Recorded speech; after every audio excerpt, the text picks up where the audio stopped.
Hello, ladies and gentlemen. Welcome to Calls. This is the 2024 Sentry Data Dive Show. We have a lot to get into. I am wanting to look at a lot of the former or prior leaderboards for the Sentry Tournament Champions, figure out what statistics are going to play best at Kapalua.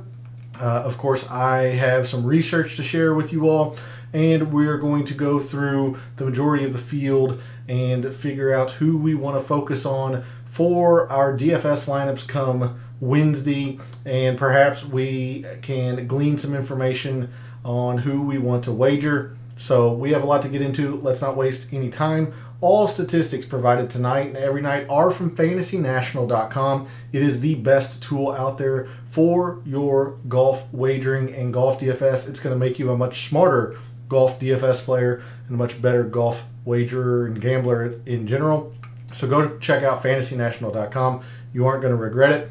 In the description to the video, there are links to all of the social media. First off, my X and Instagram, where I posted some research earlier today around prior winners. In fact, the past 10 winners of the Sentry Tournament of Champions. Had some research out around those 10 players and the criteria that all 10 of them share in common over the past 10 years.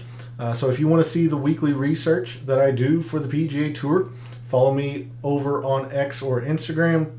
X is also where I place my weekly betting cards and player exposure every week on the PGA Tour, and that comes out Wednesday after the DFS Tactics show. So if you are interested in either of those things, then give me a follow over at X as well. And then lastly, for social media, Gabe's X handle is in the description. He writes a very good article called The Fringe. It's a very good way to start your week of preparation for the tournament at hand, and then he will continue throughout the week giving you information around course form and recent history of players and whatnot. So go show Gabe some support. Follow him over on X and subscribe to that article, because if you are a subscriber to his article, you're going to be able to join us every Wednesday evening after the DFS Tactics show here on Calls, and join us in his Substack chat as we continue the DFS talk over there. You're not going to want to miss that. So go show Gabe some support. As I mentioned, the article is free to subscribe to. So go show Gabe some support. You're missing out if you aren't subscribed to that. And make sure to join us in his Substack chat every Wednesday evening. And then lastly, we're live. Chat is open. Want to hear from you all. Did you fire off any wagers when the odds came out this morning? I certainly fired off a couple of names that I liked at the prices that they came out at. What is your general take on an expanded field for the Sentry? Usually about 40 players this year. It is up to 59. It was 60, or at least I mentioned 60 last night. There is one player that is not playing. I'll get into that. But what do you think of the expanded field for the Sentry? Who do you have your eye on? Who are you focused on? Is there any kind of player in general, style of player, all of that good stuff? So let's dig into the weeds of the data and figure out who we want to focus on and do the 2024 Sentry Data Dive. I've been so focused on the data aspects of it, but we'll make sure to update the forecast come Wednesday evening at the beginning of the DFS Tactics show and make sure we factor some of that in. But as I mentioned, there is one player that is not playing this week, and it's not a big surprise as he generally skips the Sentry Tournament of Champions. It's Rory McIlroy, and I'll make sure I have him starred so that way we know as we go through the evening tonight and go through these multiple page views that we know to skip Rory when we're looking at some top 10s and whatnot. Rory McIlroy is not playing this week at the Sentry Tournament of Champions, so make sure you note that. But otherwise, we can do a quick review of a couple of things here. This is traditionally the easiest course on the PGA Tour relative to par. It is a par 73, only 3 par 3s at Kapalua. So in the past 36 rounds, so long as it's been this calendar year, I don't want to go too far back. So this calendar year, your top performers on courses that are easy to par or in rounds that are easy to par, you have Ludwig Aubert, Colin Morikawa, Eric Cole, Xander, Adam Hadwin, Russell Henley, Luke List, Patrick Cantlay, Victor Hovland, and Tom Kim. Those are your top 10 in terms of players that have performed the best this past calendar year, 2023 I should say, when rounds have been easy. And then we also took a look at this last night as well on long courses, a little bit smaller of a sample size. In fact, I'll probably go ahead and go back to 2022 and get a 2-year sample size. That way we have enough rounds for everybody. Yeah, that way most players have, upwards into the up teens or in the 20s. Your top performers on long courses, defined as over 7,400 yards, and Kapalua is 7,600 yards on the scorecard. So your top performers on long courses in the past couple of years: Scotty Scheffler, Sung Jae, Colin Morikawa, Xander, Corey Connors, Matt Fitzpatrick, Wyndham Clark, Keegan Bradley, Patrick Cantlay, Hideki, and Nico Echeverria. Of course, skipping Rory, he's not here this week. That's all we're going to do in terms of looking at some overarching filters, at least in the strokes gained sense. We will do a couple of quick reviews from last night. The two most important shot types here at Kapalua and on the PGA Tour in general, but especially here at Kapalua, approach and putting. So your top strokes gained approach players in the last 36 rounds have been Scotty Scheffler, Lucas Glover, Xander, Hideki, Colin Morikawa, Russell Henley, Eric Cole, Victor Hovland, Adam Schenk, and Justin Rose. So give these guys a little bit of a boost in your DFS considerations, or if the number is kind of on the verge of you wanting to fire it off or not, those 10 players be a good reason to perhaps focus on them a little bit more in your wagering if you like the number that they're at, considering that they have been best with their irons the past 36 rounds. But the most important shot type here at Kapalua has been putting.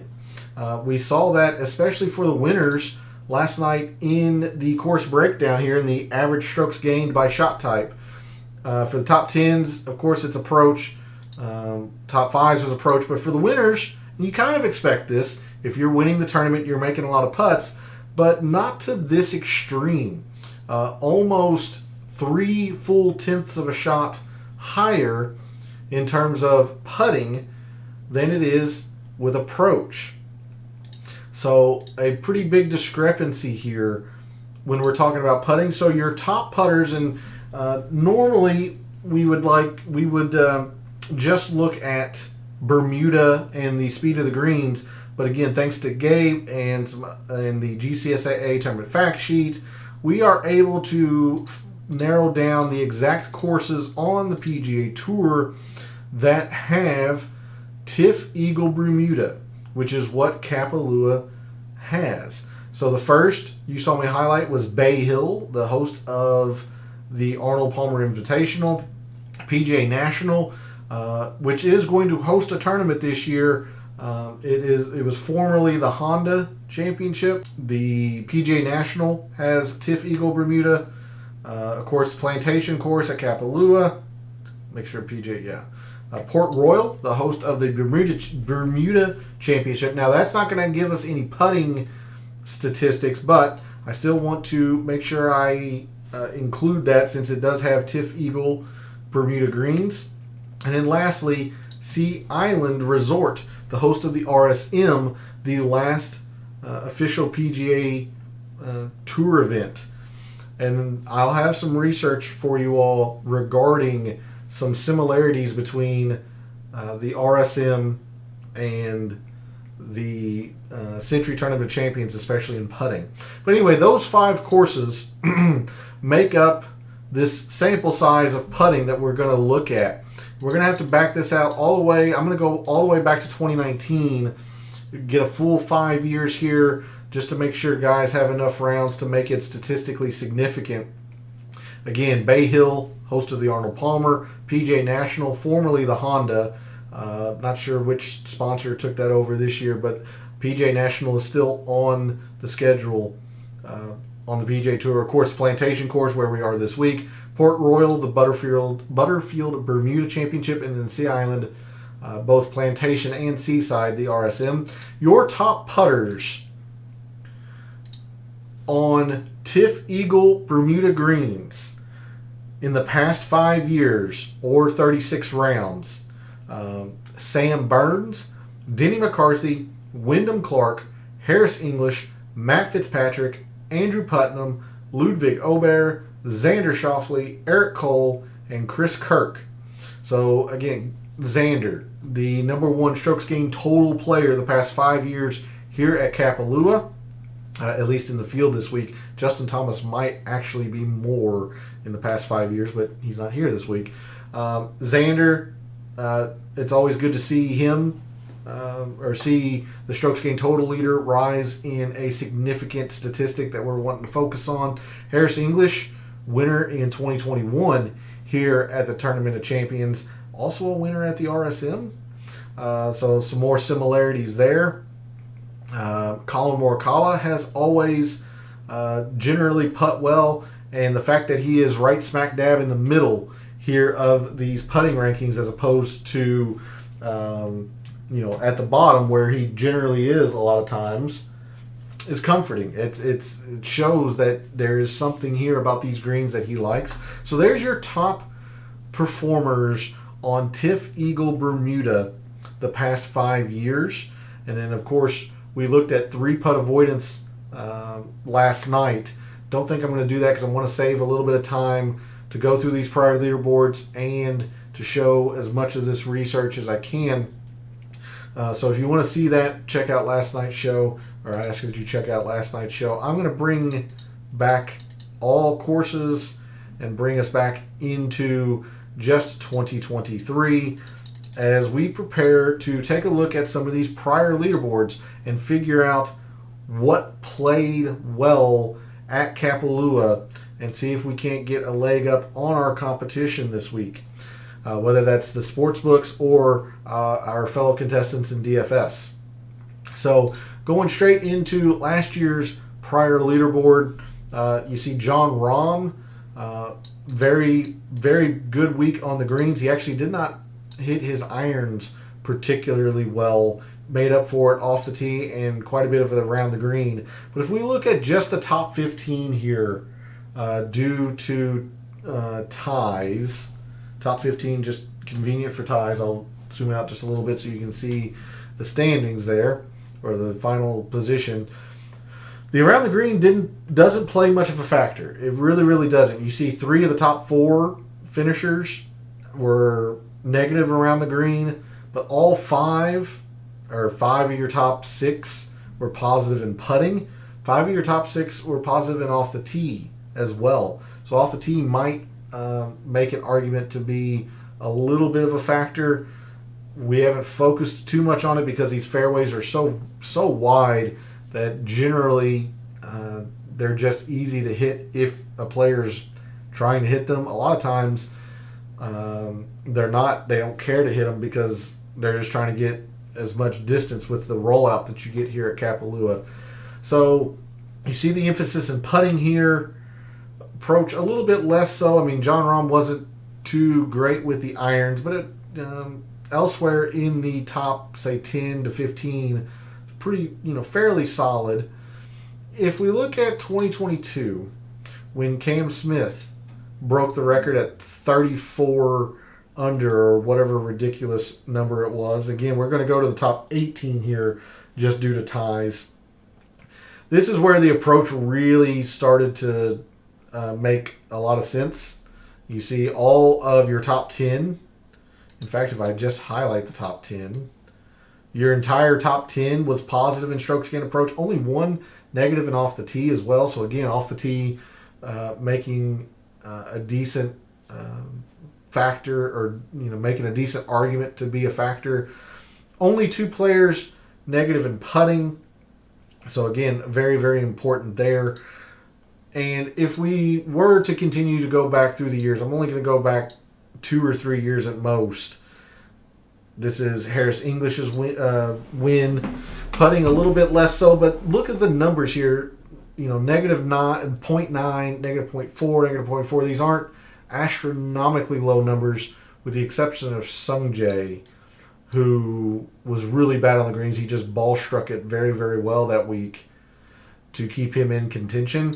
So generally, we're looking at approach. We're looking at putting, which we just did, but wanted to make sure I highlighted that for you all, the viewers, this evening. So let's go ahead and get into a little bit more of some specifics here.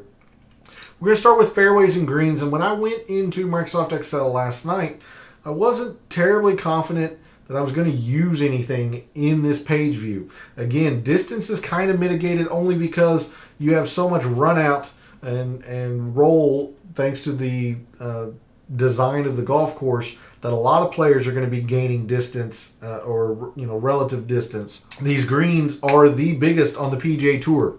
That is an indisputable fact that was listed on the GCSAA tournament fact sheet last night. These are the biggest greens on the PGA Tour, so I don't think there's too much to be gained with greens either.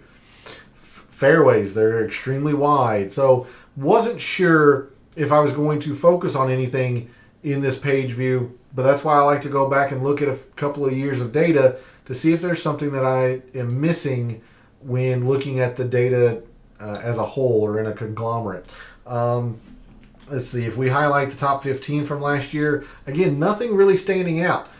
Distance was not mandatory. Colin Morikawa, not a long hitter. Tom Hoge is not a long hitter off the tee. Certainly Tom Kim is not long off the tee. Even Scotty Scheffler was negative in terms of driving distance compared to the average of the field. Did not prevent them from performing well. Now, good drives gained, there is a lot here in terms of positive, but these numbers are pretty shallow. 6.1 looks to be the highest from Morikawa. Second, third, and fifth is pretty good, but then you get a 35th, a couple of, a little bit further down, 25th, 30th, 35th out of 38 players. That's not necessarily all that great. We're looking for single digits, maybe top 15s for a lot of correlation here. And you don't see that really with the good drives gained. You don't get it at all with the driving distance. I mean, sure, the winner was second in driving distance, but that's just kind of the player he is. You've got, 29th out of 39 or 38, 28 out of 38, 25th out of 38. Distance wasn't necessarily a huge contributing factor. Again, sorting on the leaderboard, top 15, you look at greens, kind of bland, all basically right around field average. So there wasn't a lot last year to be gained on this page view. If we look at 2022 and the fairways and greens, we'll do the top, just top 18 because it encompasses all the top 15 players. Again, look at the distance. You got probably half that aren't positive in distance relative to the field. And then as much as the good drives gained were pretty, a lot of players were positive in that metric last year, look in 2022. They just weren't. It wasn't a big deal. Greens, much the same. And then in 2021, it's not a... This is not a page view. This is not an area of the metrics that I'm going to spend a lot of time on or put a lot of emphasis in my final mixed condition model. The distance, there's no clear correlation there. Not really a lot of correlation with the good drives gained to the fairways. Greens, maybe, but I think with the size of these greens, I think I would be much more apt to look at strokes gained approach in general, maybe proximity, and that's why I want to get to the proximity page view as well. I'm going to go to something that was very, very surprising for me to see, but it was clear as day when we went to the Microsoft Excel portion last night. Let's go look at some scoring metrics. And the natural thought is that if a course is very easy, you're going to have to be very adept at getting birdies, very adept at perhaps even getting eagles to keep pace with the rest of the field. That is true in some regard. But I want you to look at the bogey avoidance here. Every single player except for Cameron Young, so 14 of the top 15 last year were positive in bogey avoidance. Now, these numbers aren't astronomically large. The highest looks to be a 3.2, but look at that correlation. That's the highest correlation we've had so far. 2nd, 7th, 18th from Corey Connors. Again, 18th in a normal tournament would be pretty strong. That's kind of middling here. But 2nd, 7th, 3rd, 5th, 7th. And then 11th, and then your winners a little further down. Now, the birdies gained certainly have higher numbers, 7.7, 5.7, higher raw numbers, but not as correlating. You have a 13th and 18th and 18th and 25th, and you have your high-end finishes scattered throughout there. But the reason why these players, I want you to notice all of the guys that are finishing outside the top 10, even though they're getting the birdies, Cameron Young, Victor Hovland, Aaron Wise, what do all three of those players have in common? They were negative in bogey avoidance. Negative in bogey avoidance last year. So that can be attributed to, I think, a couple of things. There are 2 to 3 holes at Kapalua that can cause some issues. Most notably, the very, very long par 4 17th plays 550 yards, or at least it's listed at 550 yards on the scorecard. That is a tough hole. It plays to a little bit over a tenth of a shot over par. Holes 1 and 2 are fairly difficult. Play to about a tenth of a shot over par. So bogeys can happen. If you're able to get your pars on those holes, I think you're going to be gaining quite a bit on the field. Or I can't say quite a bit. You're going to gain on the field. So I think we're going to be looking at some bogey avoidance probably on long courses. Maybe bogey avoidance when it's easy, but we'll see. But I wanted to really, really emphasize this point with you all. Yes, birdies are going to be fairly, somewhat important. Your winner was tied for second in that category. You have a second and a fifth, a couple of thirds that are pretty high up. But what's preventing the players from being elite or, having an elite finish was this bogey avoidance last year. And that's not, it wasn't just a 1 year outlier either. If we take a look at 2022, highlight the top 18 there. It starts off mostly with birdies gained, and of course you have the higher raw numbers, 7.7, 8.7, 5.7, 4.7.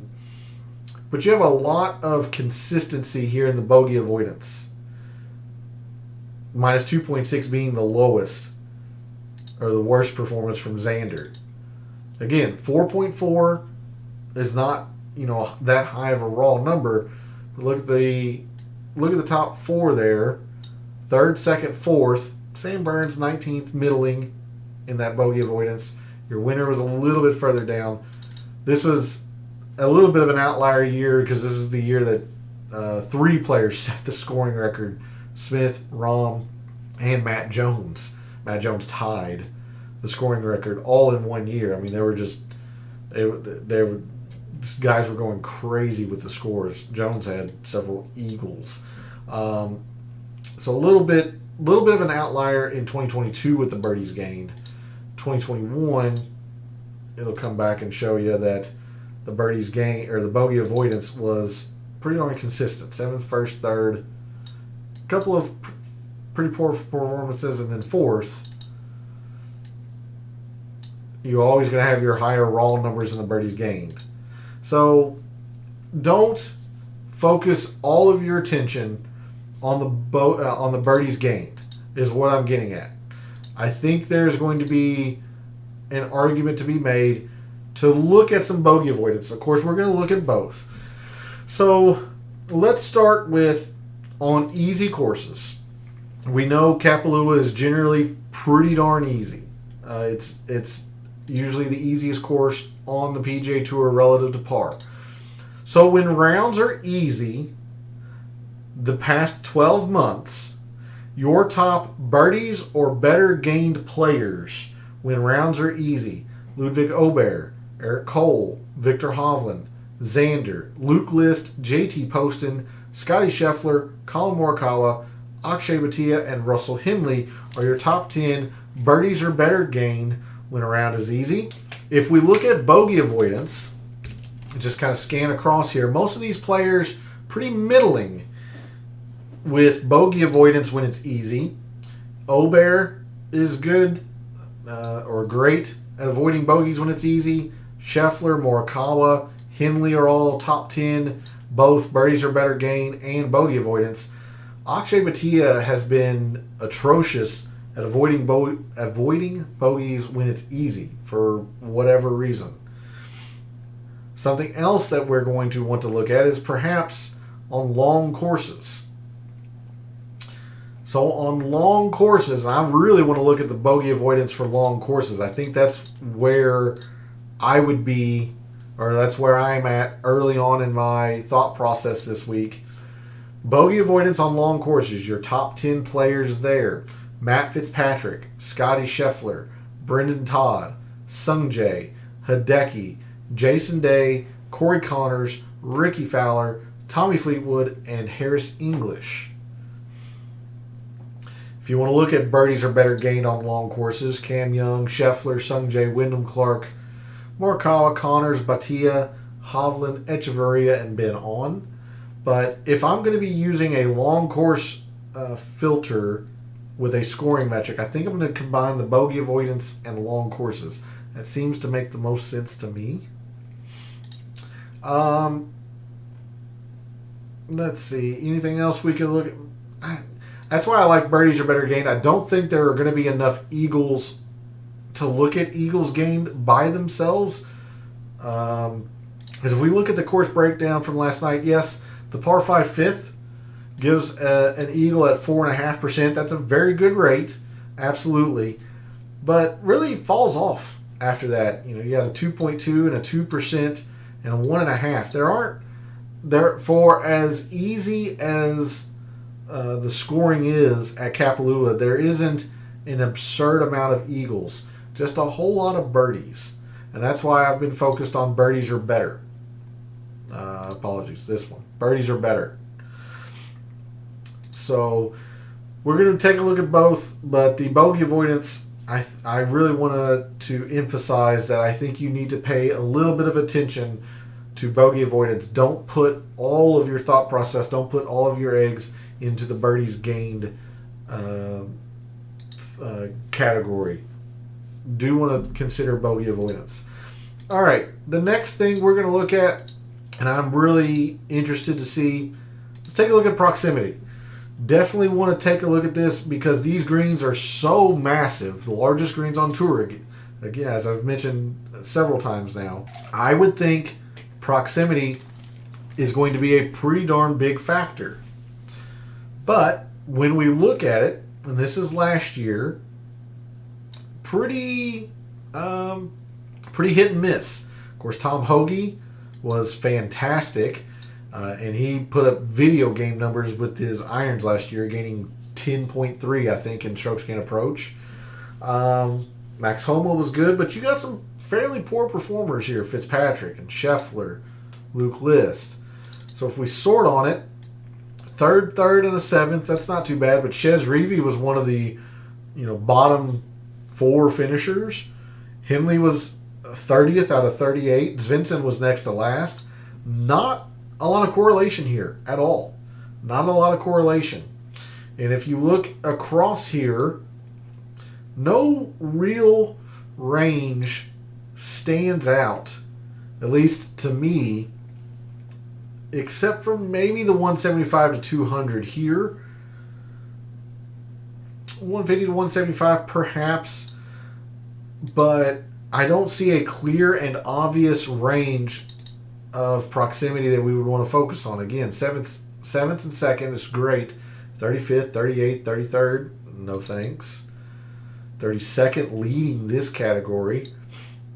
So not a lot there. And then 2 years ago for proximity, a little bit cleaner or more correlation for the top there. Then it really falls off again. Look at the amount of players that are red in the, say, bottom half of the top 10, upper part of the top 15. If we sort, a little bit more correlating. 2nd, 5th, some good to maybe average-ish finishes. 3rd, 8th, 5th, 4th. It's not terrible. It's not terrible. But nothing extreme correlation saying having the majority of your top 10 in the first 10. If we sort again, maybe the 175 to 200, because these numbers are fairly small, like a negative 0.6. That's essentially field average. Negative 19 across 4 rounds, pretty darn close to field average. But there's also not a whole lot of huge numbers here either, if we sort. So I don't see a whole lot here in the proximity either. 2021, look, your top 2 finishers were negative. So I don't see a whole lot here in proximity. I really don't. I'd be curious to hear your thoughts, so put it in chat or put it in the comments. What do you think on the proximity? I'm just not seeing much here. If there is, I would think it's total procs. So that's what I'm going to look at now. I just don't see a specific range. So in the past 36 rounds, your top total procs players in the field this week: Scotty Scheffler, Lucas Glover, Colin Morikawa, Hideki, Victor Hovland, Russell Henley, Tom Kim, Justin Rose, Tyrrell Hatton, and Ludwig Aubert. Again, skipping Rory, he is not playing this week. All right, so now let's get into some really, really fine detail here. Let's really focus on the brunt of the course when we dig into these par 3s, 4s, and 5s. Now, there are only 3 par 3s on the course here at Kapalua, and you can see they just don't contribute a lot to success. They just don't. John Rahm, 0.2, 0.2. The highest looks to be a 3.0. So Billy Horschel played the par 3s very, very well last year, was one of the bottom finishers. So not a lot going on there, and there is 1 par 3 in each of these ranges on the scorecard, so I don't think there's a specific range we want to look at either. So par 3s just aren't a big factor. I would think maybe 5%. I might not have them at all, since there's only 3 of them. And then if we look at 2022, 2 years ago, when Cam Smith won par 3s, he was negative with them. Matt Jones was negative. Just not a lot to be gained with only 3 par 3s here. Instead, it's going to be the par 4s and 5s. We'll go to the par 4s first. So I'm just going to go ahead and skip the par 3s. I just don't see much there. Par 4s. You do have 1 drivable par 4, but you see the total raw number. Not a whole lot there, so you don't want to put a whole lot of aspect into 1 golf hole, especially for a week-long tournament. Now, I'm just refreshing my own memory. So we have 3, 4, and 3 there. But it is important to note that there are 0 from 450 to 5.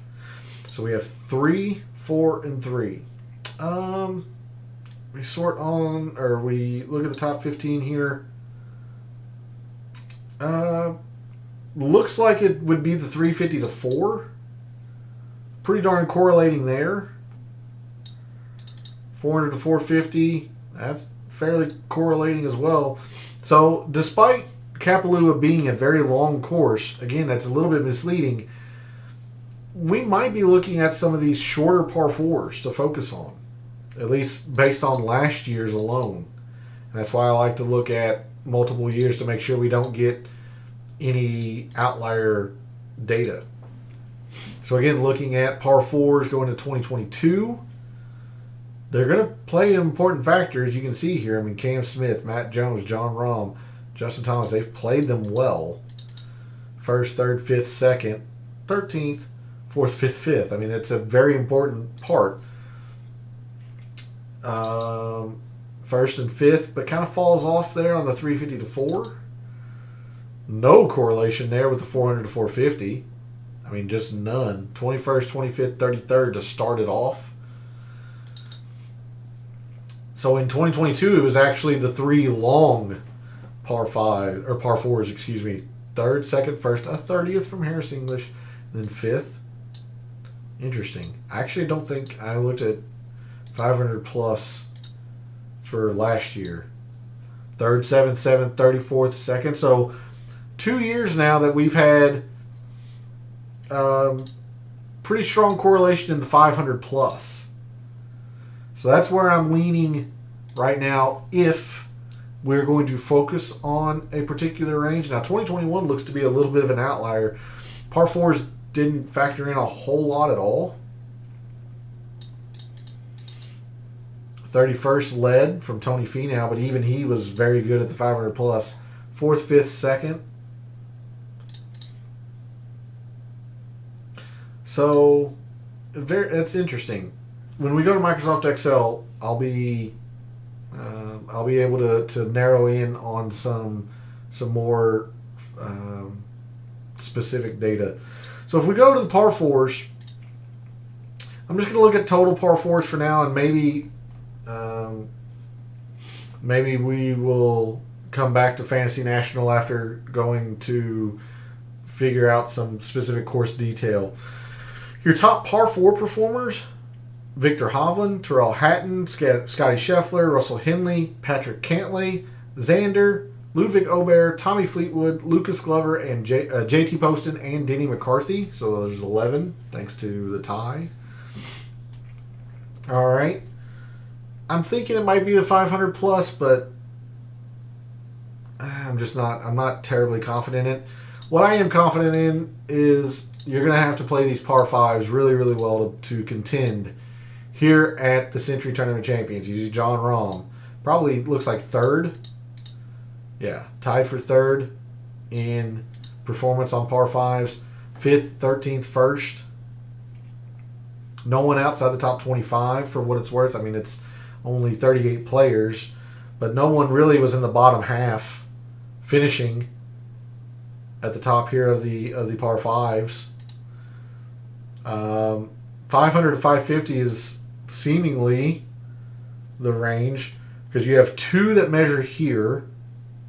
You can go into the breakdown to cheat. Yeah, so you have 2 from 500 to 550. That's both of the par 5s on the front. And you got a 550 to 6 and then the par 5 18th 677. So, okay. Yeah, so I'm thinking 500 550 because even the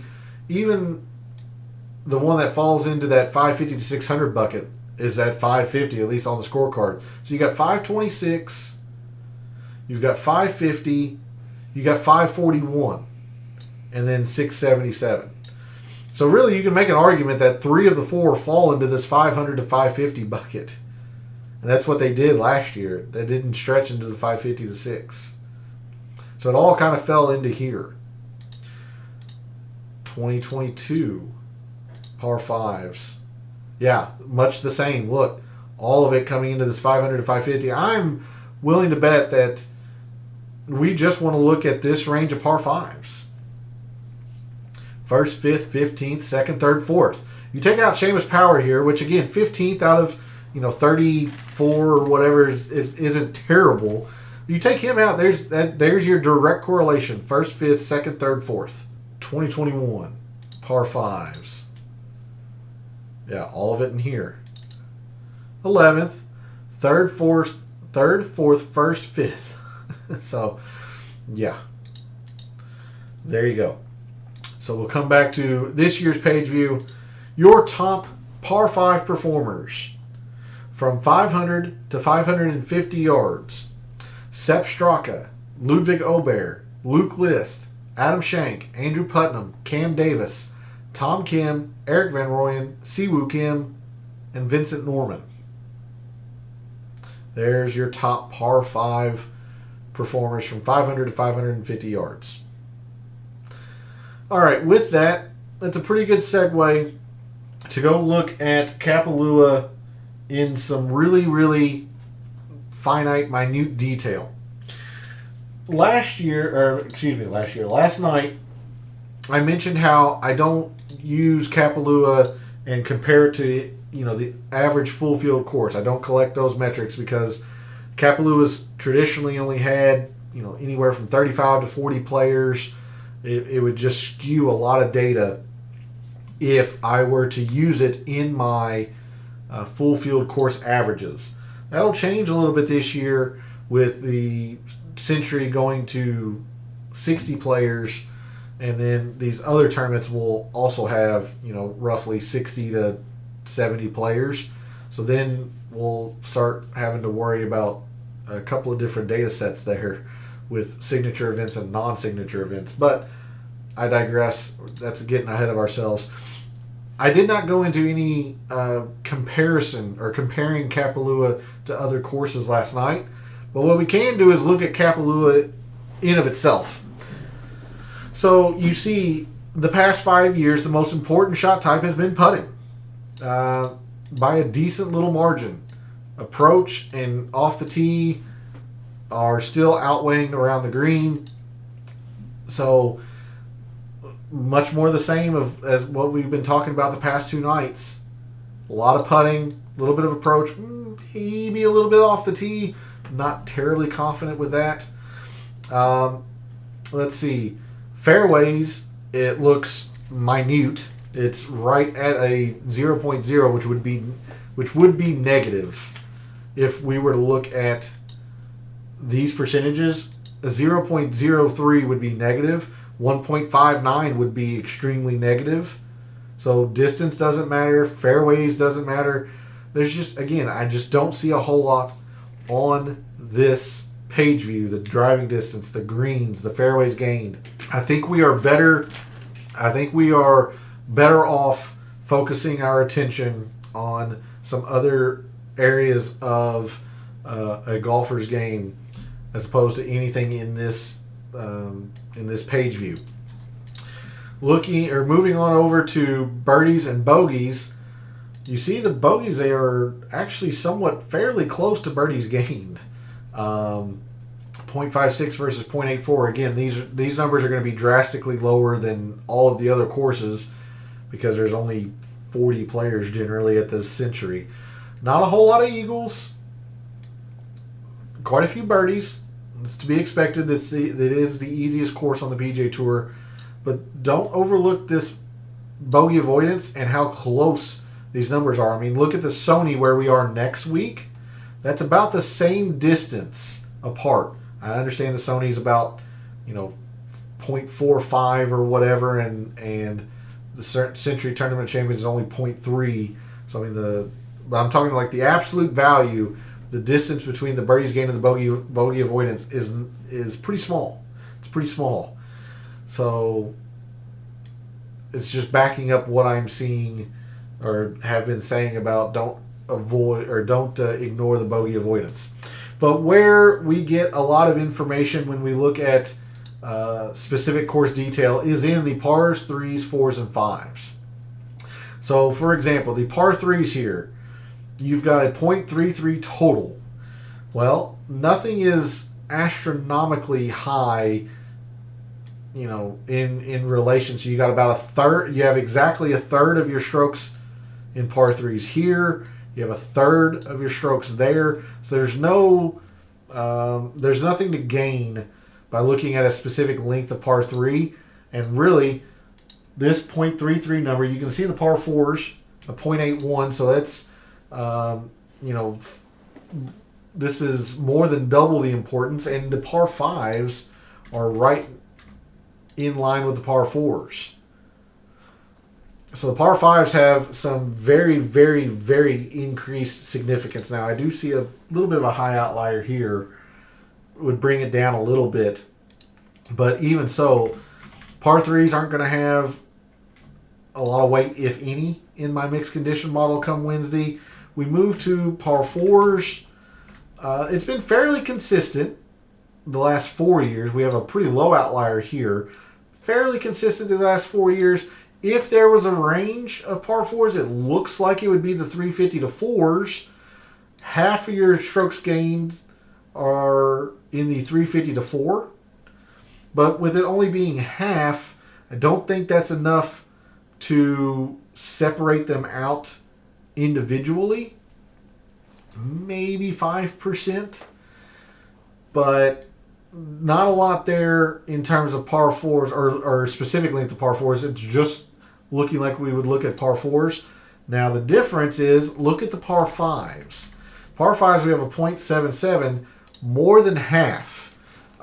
In fact, this is about 60, in between 60 and 65% of your strokes gained at Kapalua for par fives have come in the 550 to 500, or 500 to 550. That signifies that we just kind of want to look at that range. We might have 5% in total par fives to account for the very long one. But really, 3 of your 4 par fives fall into this range at Kapalua. I think this is where we kind of want to focus our attention, in the par fives. So that's where you get a lot of, that's the benefit of going into the minute detail, is figuring out if there is a specific range of hole that is most important at that course. And we see that here for Kapalua. It's the par fives, 500 to 550. All right. Speaking of mixed condition models, let's take a look at the mixed condition model I made for last year. We'll get a sense of the metrics, the filters I used, how predictive were they, and how good were they in terms of overall results. So, in general, in terms of overall results, since we only have 40 players last year, 39, I'm just going to round it up. I normally look at my top 20. Let's look at my top 10, I suppose. So I did have the winner. He was the number 1 player in my mixed condition model, so I will give myself a slight bit of credit there. He was obviously one of the most popular players, so you don't like that. But I did have John Rahm first overall. A couple of middling performances here from Cantley and Harmon, but then Homa and Morikawa and Tony Finau, those were pretty darn solid there. Justin Thomas, Seamus Power, Scotty Scheffler. I would say this is a good. I'd say this is a good results, or this yielded a good result in terms of the final standings. I think you'd be happy with this. You obviously we're wanting to be much. We're trying to be better. We don't want these 25ths very high in the rankings. We're trying to get, our winner should be number 1, runner-up should be second, etc. It is golf, things happen, but I would say this is good. I can't complain about this. If we were to look at the metrics and filters I use, so I went 20% birdies or better gained when it's easy. That makes a lot of sense. It is the easiest course on the PGA Tour. So, yeah, that just makes a whole lot of sense to use that. Went 15% strokes gained approach. You see the timeline I used all fall, so I only went back to the Fortinet of that previous fall. So a very, very short, narrow window. That's absolutely not going to be the case this week. I'm going to have that expanded. But strokes gained approach, 15% makes sense. 15% in par 4s and 15% in par 5s. We saw just how close these two were in terms of strokes gained from the previous spreadsheet that I showed. So that makes a lot of sense. In fact, I would drop this par 5 percentage down. Okay, so I did have 10% off the tee when it's easy. Okay, that generally makes sense. The fairways are extremely easy to hit. It's a very easy course. Okay, I can get it. This is where a lot of improvements are going to be made for me in general this season, as I only had 5% in putting, Velcro, and average speed greens. Now we're going to be able to focus solely on the grass type. So that's why I've been focused on Tiff Eagle Bermuda. So we're gonna increase this percentage. We've seen just how important this metric is. 5% par 3s, or all par 3s. Okay, I mean, if I do put par 3s in, it'll be total par 3s, and it'll only be 5%. I don't know if it's going to warrant it. I did separate the 350 to 400 par 4s, but I think this is a mistake. I think I need to increase the percentage of the 500 to 550 par 5s. You know, perhaps I flip these percentages, 15% in this, and then, 5% in all par 5s, perhaps. That's probably going to be the best way to go about that, because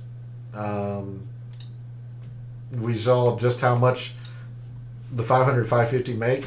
And then 3-putt avoidance. Again, on what I used, Velcro and average, we'll now be able to use Tiff Eagle Bermuda. But I think it's important to actually look at 3-putt avoidance as well.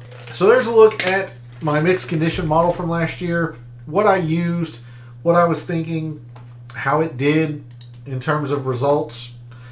Along thinking along the same lines this year, with some obvious changes with these filters around the putting. I'm gonna change these timelines. I think these were probably too narrow. Definitely wanting to go back further than just from the Fortinet. So, all right, with that, we'll finalize the show by going to the early look file. And now that we've seen the metrics that generally play well at Kapalua, let's see who does well, or who has done well at Kapalua with those metrics. So first thing we'll look at, let's take a look at approach. Largest, smallest, I can tell you now, Tom Hoagie's going to lead this because he put up those ridiculous numbers. It's only one time, but he is a strokes gained approach type player. Of the players who have played it often, or at least more than once, Sung Jae has been good with his irons here at Kapalua. Colin Morikawa, who's one of the better players historically, at least in the past 5 years here at Kapalua. There's Xander, your strokes gained total leader. Tagala was pretty good at irons. He just didn't putt a lick last year. Hovland, about the only thing he's done well here, but he's done it well. Cantley. The most important shot type we've discussed tonight and seemingly all week so far is putting. So your top putters the past 5 years at Kapalua, Andrew Putnam only one time. There's Sam Burns. You see his average finish of 26 is not good. It's because his irons have been atrocious here. And that's why I really singled him out in my 2024 preview. So if you haven't checked that out, I ask that you consider doing so. Burns has putt well here, hasn't done a damn thing else here. Cantley's putt well here. Harris English has putt well here. J.D. Poston has putt well here. Of course, Xander. Scheffler, somebody to think about. He's putt well here. Anytime you can get Scotty Scheffler putting decently well. I always talk about anytime Hideki is positive in putting, you got to pay attention because he generally doesn't putt well. He's obviously Hideki doesn't putt well here, but kind of the same thing with Scotty Scheffler. He has putt well here in the past. So something to take a note of. Max Homa's putt well here. I need to remove Rory, so I will do that. Spieth generally putts well here. Let's go ahead and move on to birdies and bogeys. Sort on birdies gained. So your top birdies gained players. Cameron Young just one time, but you see he was really bad with the bogey avoidance. We singled that out. Look, Colin Morikawa, Patrick Cantlay, Xander, Sungjae. I mean, the birdies gained is still going to be an important part, no doubt about it. Look at these bogey avoidances as well. They might not be as high numbers, but they're consistent and they're positive with the bogey avoidance as well. We look at the top bogey avoiders at Kapalua. Burns, it's a little bit surprising to see. Xander, your strokes gained total leader the past 5 years. Harris English, a former winner here. Max Homa's played well here. Poston's done decently well here. Spieth, former winner here. Bogey avoidance is something to look at. All right, par 4s and par 5s. Actually, you know what? Let's just go straight to the par 5s. 500 to 550 500 to 550 because I want to end off the show showing you some little bit of research. So your top par 5 performers at that range here at Kapalua specifically, Seamus Power has played a couple times. There's Sungjae, Spieth, Brendan Todd, Poston a little bit, Cantlay. Surprising to see Xander a little bit further down. He's really taken advantage of the 18th. And probably the par 4s. Yeah, he's been positive at all of the par 4s. So Xander's doing it more in the par 4s. Oops, sorry. Xander's been doing it more in the par 4s. Morikawa, kind of the same. Been doing it more in the par 4s. And you see how good they've been at the 350 to 4 as well. But there's your top performers. Par 5s, 500 to 550. All right, a little bit over time. I try to keep these shows at an hour, but I do want to show you some research. So what I'm going to show you here is going to look pretty darn confusing, but I'll try to explain it the best I can. So this is what I call my winner matrix. It shows a player's performance at Kapalua. That's not what I wanted at all. I want to... This shows a player's performance leading up to wins at a specific course. In this case, Kapalua, since that's where we are this week. You see, John Rahm had always played Kapalua well. Cam Smith hadn't. Harris English hadn't played it in forever, and then won in 2021. JT, first year he played it, he kind of struggled, and then won. Xander, first year he played it, he kind of struggled, and then won. What you're going to notice here is that every single one of these players, going back to 2012, that's as far back as Fantasy National goes, going back to 2012, every single winner of the Sentry Tournament of Champions has played the Sentry Tournament of Champions before. Now, that's not to say that first-timers like Ludwig Aubert, Akshay Bhatia, just throwing out some names of people that I know are first-time players, Denny McCarthy, that's not to say that they can't play well. But a first-time winner hasn't won at Kapalua in a long, long time, if ever. And it hasn't been since 2012, I can tell you that. So keep that in mind when you're making your wagers this week, when you're making your, making some tough decisions for your DFS lineups. It's generally been important in the past that you have some experience with Kapalua. Doesn't have to be great. And Cam Smith, 17th, 24th, and then wins. Doesn't have to be a whole lot of great experience. You don't have to have a lot of great finishes, but you have to have had at least played it. Something else that I want to highlight for you all.